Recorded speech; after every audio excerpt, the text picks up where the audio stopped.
Good morning, everyone, and thank you for joining us for this Second Chance Sunday. I'm here today with Joey, my co-host. Good morning, everyone. And then also I'm here to talk with Patty a little bit. Patty will be opening up about the devastating loss of her son, Blake, and what she's now doing to help other parents bring them together who have lost a child. So, hi, Patty. Hi, good morning. Thank you for joining us. Thank you for doing this. I know this is really hard. This is something unimaginable. And thank you for having the strength and the courage to come down here and talk to parents who have, who are suffering through the same thing. Thank you. Tell us about Blake growing up. He knows that he's actually Blake's uncle. Yeah, Blake was my nephew. And so it's really, really close to home having Patty here and talking about Blake. It's emotional.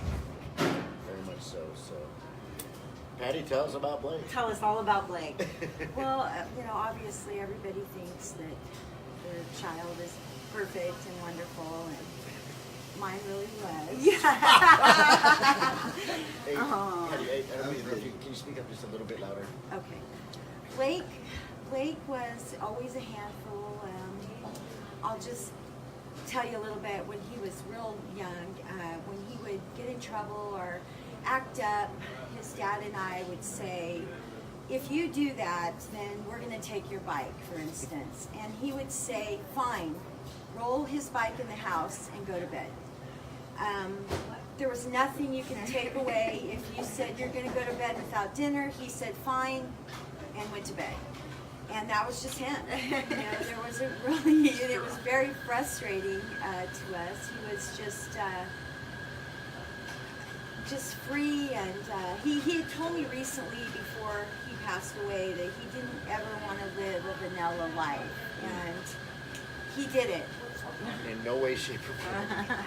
But he was always just like that. He was just beautiful, sweet, strong-willed brat. He was everything, and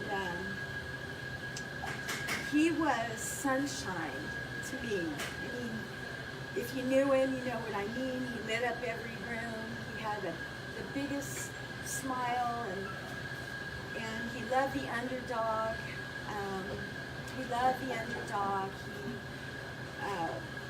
There were things about him that I didn't really know. I knew him as a son, but after he died, I knew him through other people's eyes in a way that I don't feel that I ever would have had he not died. People came with so many stories going all the way back to grade school and how he protected them and just kind things. And even he was working in Montana, and people called me from there with stories of how he touched their life. Just one of them was a lady that worked the hotel desk. One of them was a waitress, and he had breakfast every morning. He was not perfect, but he was genuinely a good guy. Truly had a heart of gold, man. This kid was just, he was the most stand-up guy, and not because he's family, but literally the most stand-up guy I've ever met in my life. I mean, blood was blood to him, and like Patty touched on, he always stood up for the underdog. Like, he didn't let nobody be bullied around him and stuff, and it didn't matter. He was a scrapper. Yeah. He would throw dogs at any time anybody wanted to challenge him, or if somebody disrespected somebody that he loves or cares about, or even didn't know. I mean, random person, some drunk guy being mean to his wife or something, Blake would be the first one over there and go, hey, you want to punch somebody? Here's me. And he was just that guy. He had the heart the size of Texas and always cared, and everybody has their demons, I mean, but the kid was solid gold, man. And when we had the memorial service, so many people showed up with photographs and videos, and he's been all over the country, worked in Phoenix and North Dakota and everywhere, man. The kid was solid gold, for real. That's amazing. We have some pictures actually here. Patty brought some pictures of him to show. That's my little granddaughter, Jayden. She's beautiful. She's very beautiful. And here's one that said that they said that is him. That's- That is him. That is Blake. That sums Blake up to a T, man. When he laughed, he belly rolled laugh. And then here is one more. He's such a gorgeous man. He is very gorgeous, and you can tell that he has such There we go. love and He soul. was a ladies' you man. can see, you can tell. He was a ladies' yeah, man. well, with looks like that, how could he not be? He was definitely a ladies' man. Okay. So if you are able to walk us up to the point before his death, and then walk us through what happened the day that you found out you lost him.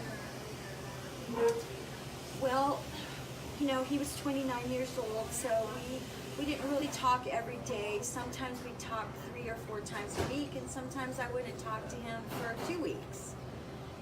About 6 months before he died, he wasn't returning any texts. I texted him probably 3 or 4 times. 6, 7, 8 days had went by, and he hadn't returned a text or anything. So I was worried, obviously. So I went into his Facebook, and I found every pretty girl there was, and I messaged them. Smart. Very smart. He called me within 10 minutes. Mad. He said he was a grown man, and he was very mad that I had done that. So needless to say, he unfriended me from his Blocked you. Facebook. So that being said, that there's a reason why I'm telling this. I talked to him about 4 or 5 days before his death, and it was a beautiful talk. It was definitely a God-sent conversation. I left my home, which was off Lippin, and I drove all the way to Vegas, and we talked. I never lost connection. Wow. We talked and talked and talked and laughed and talked about Jayden, my granddaughter, and it was beautiful, and I cherish that talk. He died on a Friday, 9/11, at approximately 20 at night, and I was in Vegas, and Sunday afternoon, my niece called me and said that if I had talked to Blake, and I said no a few days ago, but I hadn't talked to him recently, and she said that I needed to find him, and I asked her why, and she said that on his Facebook somebody had put "Rip Blake, I love you, brother," and she wanted to know. That scared her. And she saw that. So I called my daughter-in-law, Tanya, and I said, fine. They weren't together anymore. They both moved on. But I called her and told her to find my boy. And she asked why, and I didn't tell her why. I said, just find him. And she did. He was in the morgue at the in Phoenix, and we didn't really know much except for that he had been shot. So I was telling Ashlie earlier, and I really don't know if this is appropriate, but when I heard that, I collapsed, and everything evacuated from my body. Well, we'll just say it like that. The biggest news a parent can get. Yeah, it was very devastating. I got in my car and attempted to drive, and just completely fell apart. And my ex-husband's sister and her daughter came and grabbed me, and they drove me home. And we immediately the next morning drove to Phoenix. And the reason why I found out Sunday was I have moved around quite a bit in the last few years, and my driver's license was not accurate and they couldn't find me. So always make sure that your driver's license is accurate. Wow. Because it was very disheartening for me to know that he had been up there alone, you know, and I didn't even know. And one of the things that has always really stuck with me, and I don't want to bring religion into it, but that Saturday, I love the Mormon temple. It's a place of peace for me. And that Saturday, I had spent about 2 hours there praying for Blake. And Blake was already dead, but I didn't know. And I don't know, that's just really always moved me because I had never even been to that temple. But for some reason that morning, I wanted to spend time there. So we went to Phoenix, and immediately I made the phone call to get Blake out of the police station, and they picked him up, and we went, and that's when everything, you know, just changes. You know, your life it's just different. How do you grieve? How do you go through that process of emotion for the parents that are out there that are going through that? You know, at first, it's just basically shock, you know, and I had really wonderful people in my life, and Joey, and my sister-in-law Dawn, and I just can't even name them all, but they took care of the arrangements. Joey and his girlfriend handled my ex-husband and his wife Valerie. They handled the food, and just, you know, somebody told me. We didn't want her to have to stress about anything. I mean, she had so much going on her plate. And it was Everything hard on the just entire was family. We got a handled. big family in this area, and it affected everybody. You know, so just she needed to go through the process of grief. And trust me, Blake's the closest person I've ever lost in my life, except for my father. I mean, and I can't even put myself in your shoes. I have 2 boys. You know what I mean? And it kills me to see somebody you love in this much pain. But I got to witness this stages. I got to experience the stages of grief with Patty. There's 5 stages of grief. I forget what they are. There's the where you don't believe it, the anger, the resentment, the where you come to believe, and then the letting go type. I forget the 5 stages, but if you Google it, there's 5 stages of grief.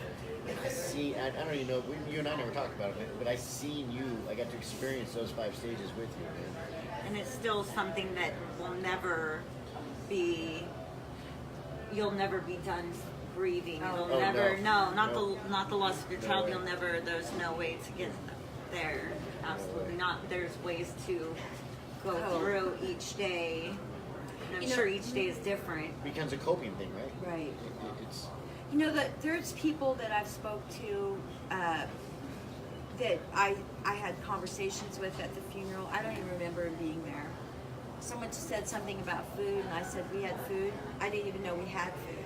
Checked out. Mm-hmm. Just yeah. You know, you're just kind of in shock.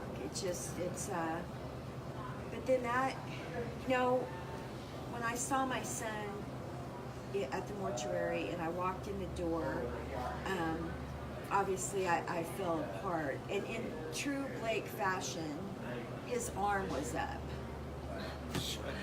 True Blake So fashion. he's laying there, his arm goes up, the mortuary guy panicked a little and pushed it down, but I was just hysterically bawling, but I was kind of almost chuckling because it was bizarre.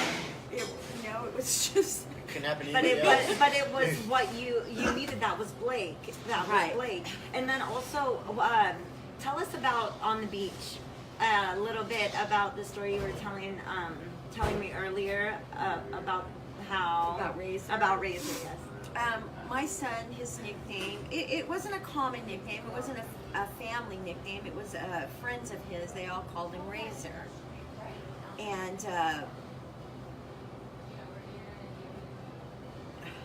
so on this September 11th, I went down to the beach with a friend of mine to just kind of get away. And the morning of the day that Blake died, I was having a real hard time sleeping that night, and I got up and went for a walk on the beach. There's not a soul out there, and I was really thinking about him and crying and really missing him. And I hear in the distance someone yelling, "Razor, Razor," which of course got my attention. And I turned around, and it was a little fat black bulldog that had run away from his mom and just came up to me and jumped on me, and I petted him, and his name was Razor, and it was so touching. It was like a hello From Blake, Blake. you know, and a lot of things like that have happened.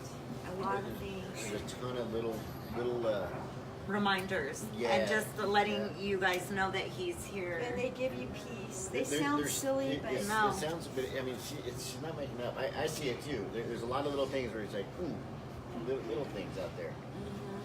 And the pain that, I mean, no one talked about or anything either, is the pain she had to go through the trial. You know, where all the family members, anybody who knew the kid had to, wrote letters to the judge. This guy, and it's funny. I mean, you're the parent that lost the child. Hey, you're the parent that lost a child, and you refer to it as when my son died. I refer to it because I still have bitterness and anger towards the individual that took Blake's life. That my nephew was murdered. When I say that, I don't think I've ever said Blake died. I say Blake, because Blake's life got stolen. You know, so I still have a little bit of resentment in me. You know what I mean? Because he was murdered. His life was Tell them ended. how. His life was ended in another man by another man's hand. He was murdered. Yeah. So Patty had to go to court and trial and fight and fight. And I'm, like I say, I'm upset with it because at the end result, how many years did the guy get? they wanted to, they gave him a plea, and it was from either 8 to 10.5 years. So I reached out, we as a family reached out, and we wanted people to write letters to the judge, why we felt that wasn't appropriate. We got over 100 letters, and our judge read every single one of them. And she did give him the max, which was 10.5 years, which was a gift to him. 10.5 years. Now think about this for a minute. I personally, I know people in the state penitentiary serving longer terms for drinking and driving Yes. than this man got for taking my nephew's life. I mean, the hair on my arms are sticking up. I have friends or acquaintances of mine in the state penitentiary serving 18 years or 20 years for DUI, and this man stole a family member's life of mine, and he's got 10.5 years. He didn't get life. No, he got 10.5 years. And the judge had to read 100 letters For him to be able to get the 10 to go up from 8 years because it was a plea bargain. You know, so a little bit of resentment from me, you know. Now, Which is very understandable. when we sit in court, you go through a metal detector, and so, you know, they go through your purse and everything, and I'm not proud of this, but, you know, when you're in there, he's so close to you, this man that, you know, stole your child, you know. And I had visions. I was going to get a roll of quarters and put them in my hand because I knew I could get them through the metal detector, and I was going to punch him. And that's normal. That's normal. Because I thought I could probably get at least 2 or 3 good punches in before security pulled me off of it. You know, that all went away. That's a normal thought, though, dude. That's a normal, It's very much the so. pain that you're going through. You know, it subsided inside of me, and you know, his parents were in court, and you know, they never defended him at the end. You know, they never stood up and asked for leniency for their son. So both families were ruined. My granddaughter's grandpa, Tommy, after the sentencing and everything, he approached this family, and then I approached them. He initiated it, and I told him that I was sorry. You know, they lost their son too. And they cried, you know, and they told me to please not apologize, that their son needed to pay for what he did. And they were very humble, gracious people.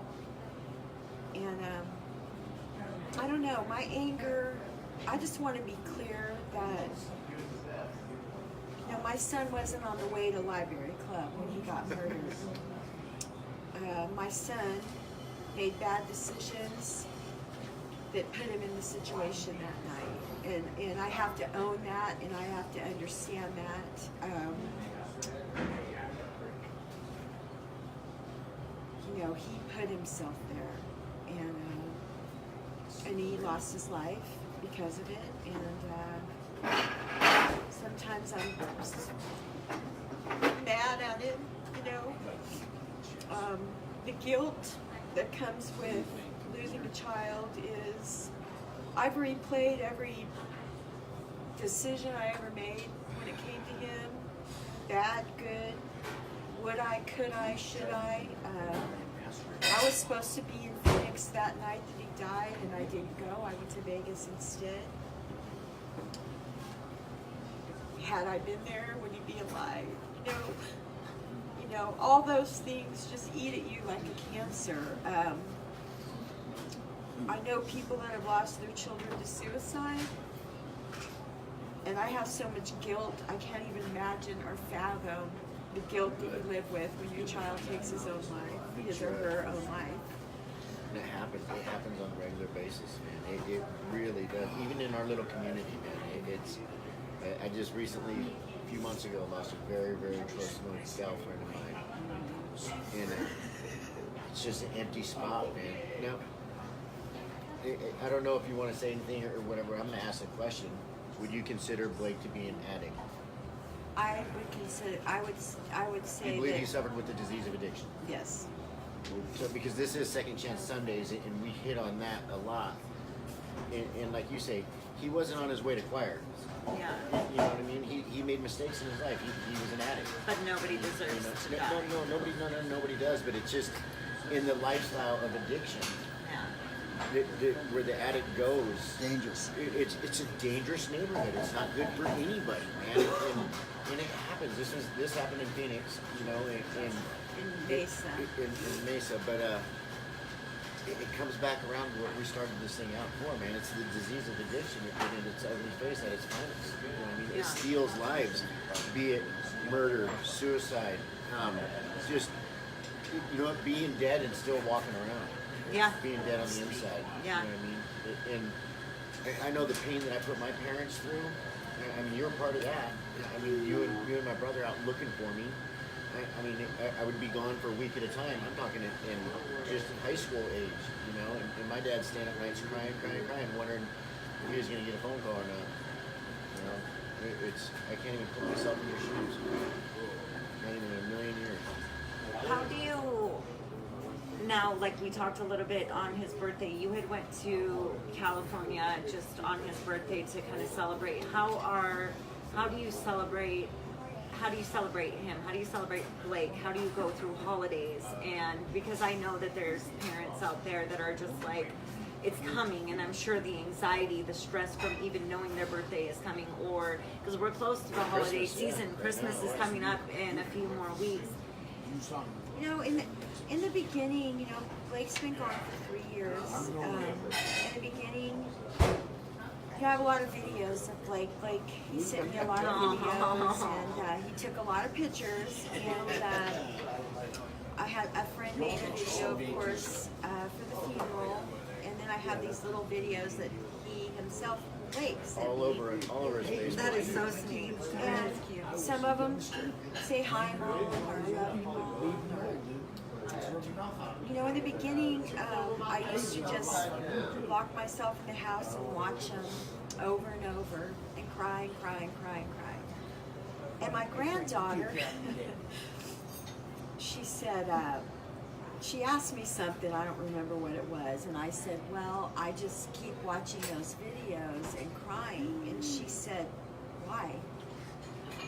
Oh. That's powerful. And one word in the Out of the mouth of a child. And I said, I didn't know what to say.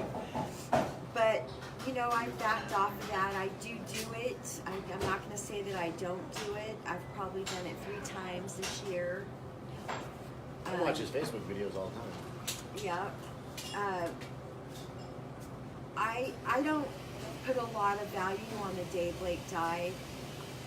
My granddaughter and I, we get together on his birthday and we do a road trip, and that's just as long as she wants to do that. Tell him about the monkey. I would love to do that, but she's asked me to come on the day he died, but he died 9 days before his birthday, so I just choose to focus on celebrating his life as opposed to grieving the day he died. So I try to do something positive that day, and that's just how, and it may sound silly to people, but I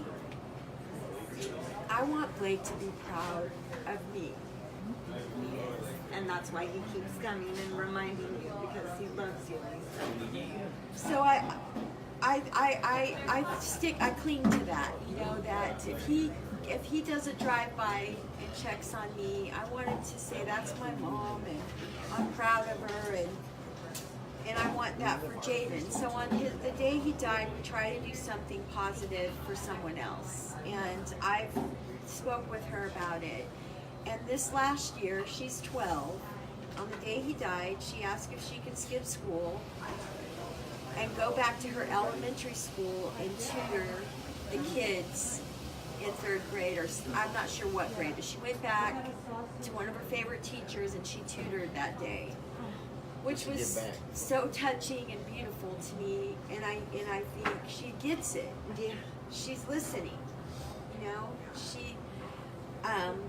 But we always get together on his birthday, and we always bring the urn that has Blake, and he sits in the back seat, and he falls over, and we laugh, and, you know, if a door slams, we say he's here, and it's just, we kind of make it silly and lighthearted, and just celebrate him. And this year, I took his ashes to Build-A-Bear, and they put him in a monkey, and I wish I would have brought it. That's amazing. That's what a great idea, and just to have him with you and Right. be able to hold him, because holding an urn is I mean still, but just to have him hold the monkey. And you were saying that it fits his personality so well. That's why I got a monkey, because we got a monkey with an NFL jersey on him, and we Does it tried say to. Cowboys on it? No, they didn't have Thank Cowboys. No Cowboys. I wish it did. Goodness. But we try to do. Blake was pretty outdoorsy, and so we always try to do something that represents him. Like we'll go hike places he hiked, or just go to places he loved. We went to Fossil Creek. We've just done different things, and this year we went up to the mountains, and so we put the monkey around and took pictures with the monkey and of the monkey, and I gave him to my granddaughter, but she's returned him to me because she thinks it's creepy. Well, I guess she hit 13, right? So now she's in her teenage years. Yeah, So now she grandma's loves losing it, her mind. and she loves snuggling it and everything. But she's got this thing about any stuffed animals or anything. She turns them around or puts them in her closet So at they're not night looking at because it? she doesn't like. Oh, I'm exactly the same. No, I dislike dolls Yeah. with a passion. Yeah. Yeah, I do that with the kids, Hallie's dolls. Yeah, she doesn't like the eyes. Yeah, they're when she creepy. goes to bed, and she had a guilt complex. She didn't want to put him away, so she brought him to Grandma. Oh, She felt bad, like she didn't want to just stuff turn him, him around. turn him yeah. around or Well, whatever. and then one year, when was that about your tattoo? Oh It yeah. was gifted to you. Yes. Not this And past I and another year. girlfriend of ours, Christy O'Hara, went and got Blake tattoos. Yeah, we got Blake tattoos, and And they his put our ashes. his ashes in the ink. So she's got a tattoo on her neck. Well, it's on my back here. And then I got a Cowboys star on my calf, and I hate the Cowboys, but it was Blake's favorite team. Oh. And And mine. go Vikings. Sorry. Had to throw a plug in. But we try to be together on his birthday, you know, and just celebrate him. And sometimes we cry and sometimes we laugh. And Jayden told me a story that she told me that she knows her dad was different from other dads. And I asked what she meant. And Jayden has some really good Blake stories, but she tells a story of it raining, and he had all her cousins with him. Because he would just take everybody. All the kids load them all up. And he said it was raining outside, and they were bored, and so he got trash bags and put trash bags over everybody, and grabbed everybody's bikes, and they just rode their bikes in the rain with trash bags. And she has so many stories like that, and they warm my heart so much to know how he was very present in her life, and he adored her. He really did adore From day one. adore her. And the way he looked at her was, I don't know, just he lit up, and he softened, and he adored Jaydens for sure. And she, And he probably got a lot of that from you because you see so much value in everything. Not a lot of we aren't present. A lot of us aren't present in the moment and appreciate people around us. But for you to notice or have noticed each individual, like the way he looks when he would look at her, or the way that he would do. You said that he is so about the underdog, and just notice things like that. And he gets it from you. He gets it from you. You've got a big heart. He got the big heart. And now Jayden, she has the big heart. yeah. And that's beautiful. And I just am, from the very beginning, I've talked about. We have to speak out. I in the beginning, I had moments of I didn't want to wake up, and I just wanted to stay in bed, and I just thank God for Jayden, because I always felt like I needed her. I felt like if I can't do it, how's she gonna do it? I know. Right. And so I felt like I needed to show her how to do it, and that's what I've tried to do, is just to show her how to do it. And thank God for her. She, Blake saved me when I was, I'm an addict also, been clean a long, long time, and he saved me, and she saved him for a lot of ways, and then she saved me. Yeah. It's just,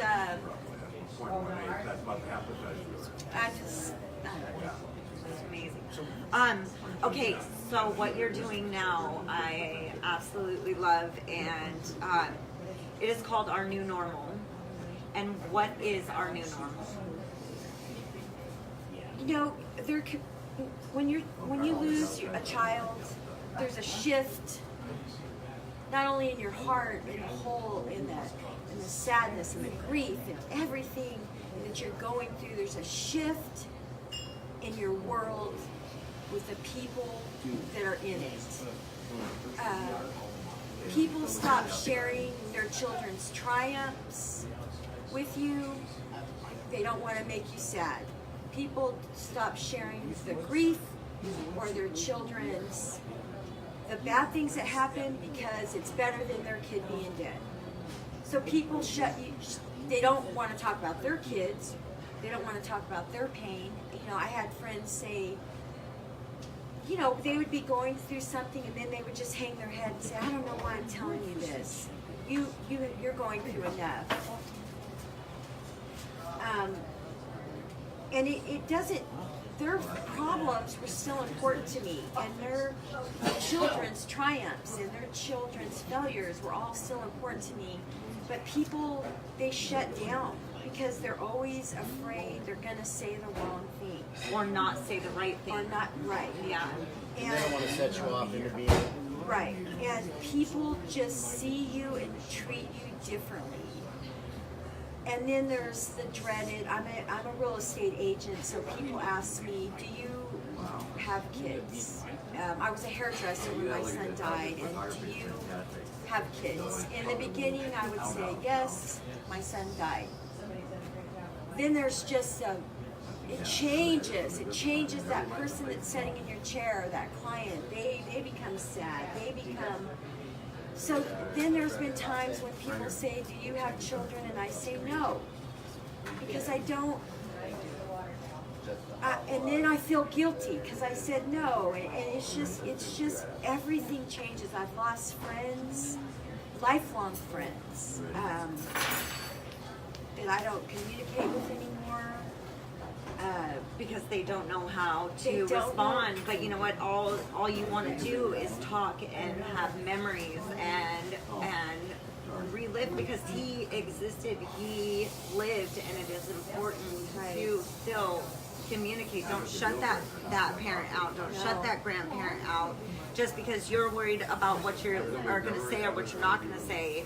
It doesn't matter. I think even just being there and not changing is enough for that parent. And everybody grieves differently. Yes, absolutely. Everybody has their own way to grieve, and it's up to us not to.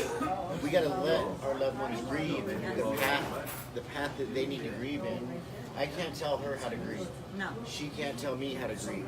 So when you have a friend or a family member that's going through the grief of a loss, I mean, all we can do is be there to support them and help them pick up the pieces. You know what I mean? It's really important to get out of self, because it's all about me, don't you know? Even though this person's child died and they're going through this, well, it's all about me. It's not, man. It's let the person go through the grieving process, good, bad, or indifferent. It's going to help them heal, especially the loss of a child. You know what I mean? It's the loss of anybody. It's a grieving process, and we all do it differently. And just because you do it better than somebody else doesn't make you better or worse than the next person. Yeah, and I think it's just like we were saying, the fear. Like, I know my mom, she wanted to write something on your comments when you had wrote something, and she said she sat there for like 10 minutes trying to figure out the right thing to say. And she's like, bring that up, because I'm sure a lot of other people go through that, and we just need to forget that and just be there for you. You're still, you're still human, you're still a person. You're not going to get mad or sad or upset. You just want to still be able to talk about, your son and be able to grieve. Absolutely. And I was at Kirkland's, and there was a lady, it was probably about a year after Blake died, and there was a lady, and she was reading this plaque about the death of a husband, I believe. And I said, that's really beautiful. And she says, I want to get it for my friend, but I'm not going to, because I don't want to remind her. And right there in the Hobby Lobby, I just said, please get that for your friend. Sure, I'll buy it for you. You wear that on your sleeve. Blake's death is under my skin at every moment. It's right here. I carry it with me. Nothing is ever. I don't forget. Yeah. I know. I had a friend that texted me every morning for 6 months. I love you. I'm thinking of you. I look so forward to her. She didn't have to say anything except for I'm here. And that is one thing I would want to stress. If you have somebody that's going through the death, any death, just let them know you're there. Just say hi. Just send them a smiley face. I can't even tell you how comforting it is. I had friends that avoided me like the plague because I just made them sad. I elude sadness. In the beginning.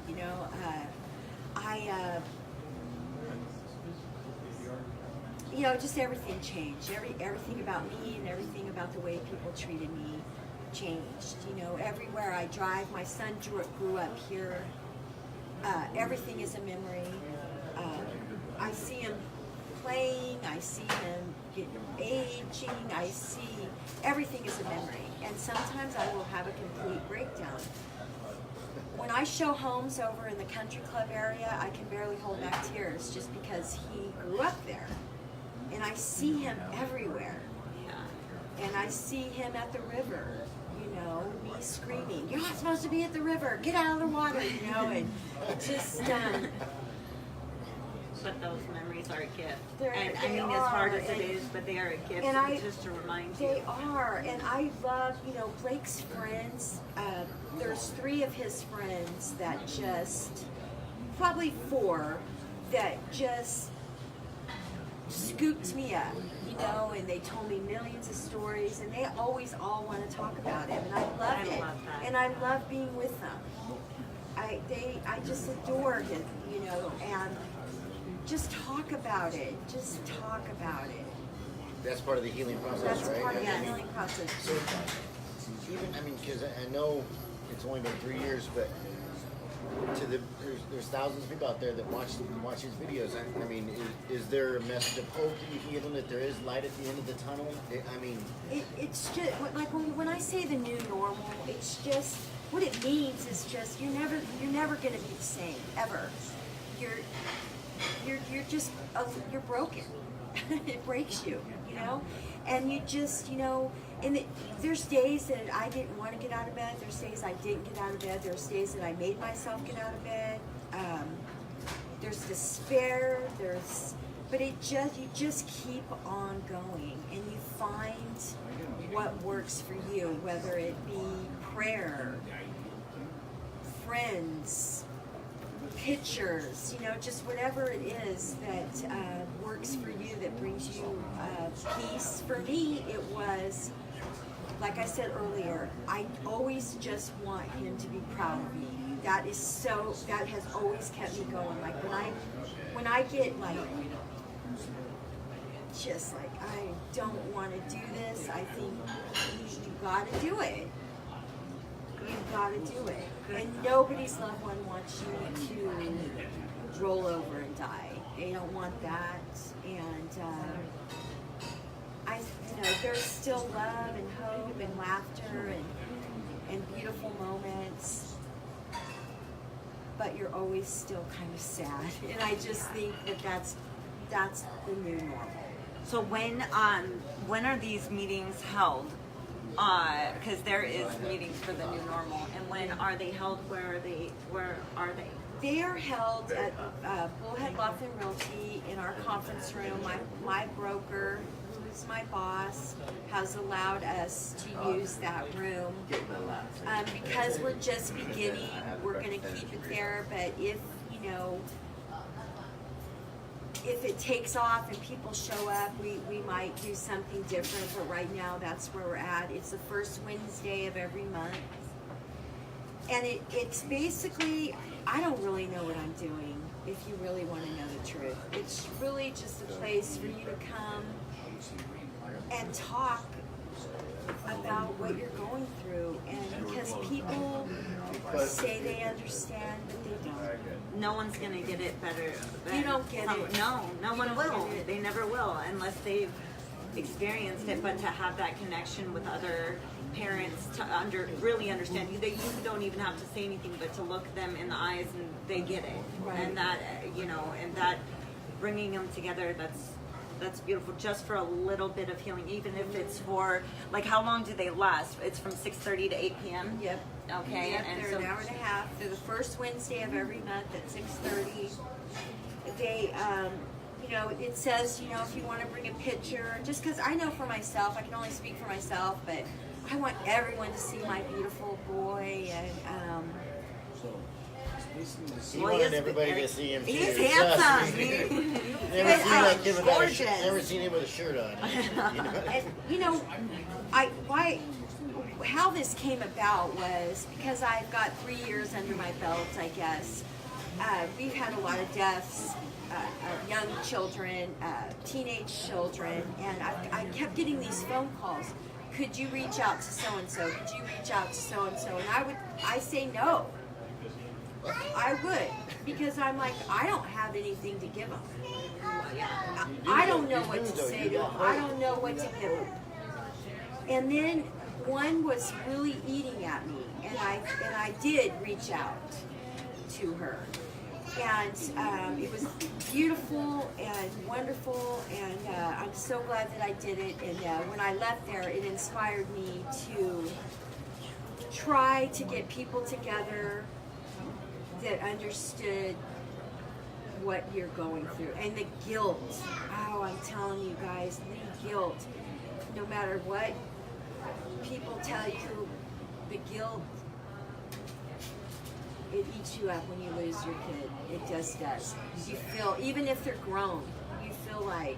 Well, because it's not a natural thing. Parents aren't supposed to bury their children. So children are supposed to bury their parents. So it's devastating as it was. I can to lose even a younger one that is still in your care, and that feeling that I can't even imagine the guilt, and it's just a place to vent it to people who get it. Who understand, exactly. And it says on here, we get it. And if you're in that situation, that's our slogan. We get it. Yeah. But that's enough. Yes. But that is enough. If you're in that situation, you know, and it's just for parents. It's not. I don't want to sound. I don't know, but you know, sometimes people will say, "I know what you're going through. I lost my brother last summer." Well, you want to say, yeah, you don't. times that by 1,000. Not that it's not devastating that you lost your brother. That's devastating.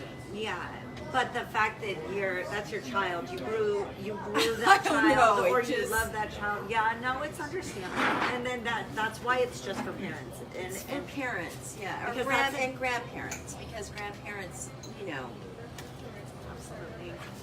a lot of grandparents are raising Yeah, these their children. kids, you know, and Yeah, my mom, when I went through my struggles and I had went to jail, my mom was raising my kids. yeah. And I know there's a lot of different things that go through that. So it's the same as parenting. So definitely grandparents, definitely parents, and that's Someone private messaged me, am I allowed to come because my baby only lived for one day? oh, And I just cried and cried. Of course, you know, that's your baby. Yeah. You know, your love is just as strong. I had mine for 29 years. Just please, you know, if we can help, if we can share, you know. I've been doing it for 3 years. Some people have been doing it for 3 months. Some people have been doing it for 13 years. It's just a place to get some guidance, or just get things off your chest, or just so we can share, like it says, our experience, strength, and hope. That you can be happy, you can blossom. That's awesome. We thank you so much, dude, for sharing your story. I know it's painful just to watch you, man, and I love you so much. And I love you. Aw. Dude, it's a big deal for you to come down here and do this, man. It is. And if it helps one person be able to find recovery or be able to find your meaning, trust me, when I woke up at 7:30 this morning on my day off, this is not what I want. Oh, wait, I woke up at 5. Ask her at 5. I wake up at 4 usually. I don't I was like it. whining out there. I'm like, oh, it's so cool. But everything makes sense, man. Everything happens for a reason. And for you to be here to help out one other parent out there. And I hope, and if you guys, Everything. and if you And guys reach see out. this and see a parent that, or you know somebody that is struggling, a parent that is hurting, have them watch it. Don't worry about if it's gonna hurt their feelings or anything like that. Share it with them. I'm sure they need it. Or They message need us that. or anybody else. You can message the B. You can message us if you have questions or anything or anything for Patty. And if you have a story about someone's loved child, share it, talk to them, tell them. Embrace it, absolutely. Yeah. We just want to let you know we've had a lot of viewers going on there and posting comments. A lot of them is in support of you and wanted to send their condolences and saying that they love you. Your niece is Thank on there, you, I guys. believe. Blake is always in my Blake is heart. always in our heart. Beautiful. So if you get a chance, Love you go ahead. guys. There's a Some lot good of comments feedback. for you.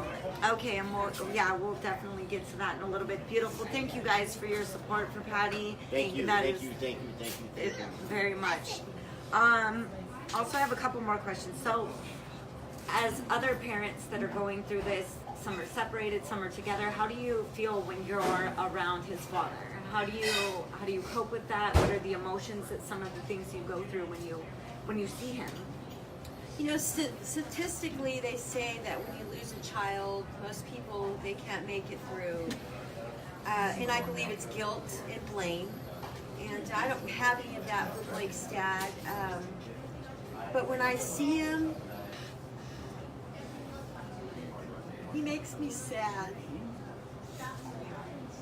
You know, it just, when I see Mike, I don't know, it's like a video of every moment I watched him and Blake together, and you know, we raised Blake, and it makes me truly sad, and I struggle a little bit with it. And we're bringing these things up just so you know that all these things are normal. If you're feeling that way about your husband or your ex-husband or your boyfriend, the father, whatever, it's normal, you know, that. To have that sadness and to And I think I make him sad too. Yeah. I think we just are such a, I don't know. It's just, there's a lot of things that go on inside of you through the death of a child. It's fingers are in everything in your life. There's nothing you can do without that, either without him playing in the moment or something, whether it's positive or it hurts. Right. There's always that Right. play by play. Yeah, absolutely. And guilt, you know, guilt is a huge factor. Yeah. Yes. I mean, just imagine if your child broke his arm And you weren't there, but you were supposed to. and how you feel when your child breaks an arm or anything. How guilty you feel and how why and you know. Okay. All right. Well, thank you for sharing, and thank you for coming on and just being here. And you guys, we can't stress this enough. If you guys know a parent that is hurting, contact Patty or the Bee to keep them connected. Don't worry about, oh, is this gonna bring up emotions that I don't think they're ready to bring up. Their emotions are always in there. That emotion, like she says, never is gone. So please feel free to share and get a hold of us, www.thebee.news, message us. Also, You can Remember, real private quick, message too, right. me if you ever need Tell to. anybody, and also remember, man, you never got to go through this alone. No. There's other people out there that have Not walked alone. through what you're going through or about to go through. So it's really, really important in times like this to understand you're not alone. You're truly, truly not alone. The pain that you're feeling right now, somebody else has felt and been able to walk through it. So anything is possible. You guys can get through anything. It's about coming together with people that have walked before you. It's the same thing with addiction, man. I know that my path is stronger because other people have walked it. You're part of a club that you never want to be a part of. Ooh, But that's huge. yeah. That's huge. You're part of a club that you never want to be a So part of. it is the first Wednesday of every month at Bullhead Laughlin Realty, which is 2765 Highway 95, from 6:30 p.m. to 8 p.m. And they encourage you to please bring a picture. Also, this episode was brought to you by West Care, so we want to thank our sponsor, West Care of Bullhead City. And their motto is to uplift the human spirit, and they offer substance abuse disorders, help with substance abuse disorders, mental health disorders, domestic violence, homelessness, and many other services. If you need any help in this area or any of those areas, please contact 928-763-1945 or visit their location at 821 Hancock Road, Suite 2. Bullhead City, Arizona 86442. Thank you guys so much for joining us Also, a with the big second shout out challenge. to Firehouse Coffee Yes. for a great 5-shot caramel macchiato ×2. Well, he needed it this morning since he woke up at 7:30. No, thanks, JP, for letting us do this here, man. To be appreciated. Yeah, thank you guys so much. You're very beautiful. Thank you love so you. much for being here. All right, you guys.